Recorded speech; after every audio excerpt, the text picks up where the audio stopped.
Okay, you might think this is a little bit weird, but this morning I decided to do a ritual to release what I'd call my ancient anger. Now, then something fascinating happened. Within like 30 minutes, someone did something that triggered me so badly that I felt the anger rise up immediately. Like, at first I felt disappointed because, if the ritual worked, surely I wouldn't have been triggered, right? Well, no. So let me explain. So for years, I've noticed that I sometimes become angry in ways that feel completely disproportionate to the situation. Now, I know some of that anger harps back to particular experiences growing up that I can name, but what fascinates me is that the intensity of it often feels a lot older than that. Like, interestingly, researchers in epigenetics have begun exploring how the effects of trauma can be passed across generations. Now, whether that's what's happening here, I can't say for certain. But I do find it interesting that some emotional reactions can feel as though they belong to a much older story than mine.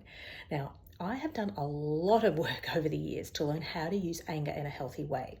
So it still surprises me that I still get these intense waves of emotions that don't make sense.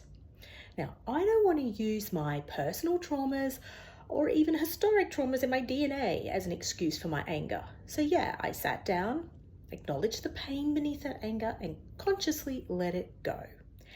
And wouldn't you know, within 30 minutes of doing that, someone did something that set me right back to that angry place.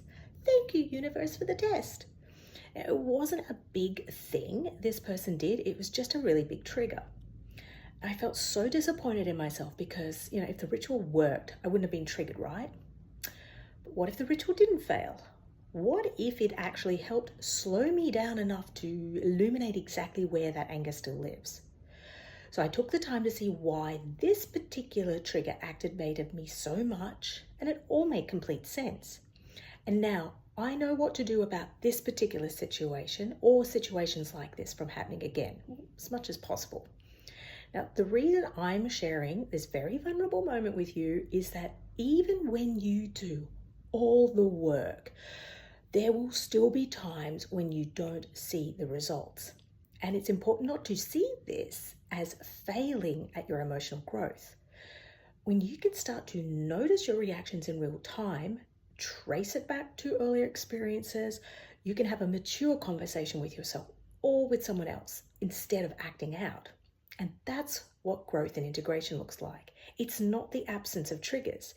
It's just the ability to become more conscious of them in real time.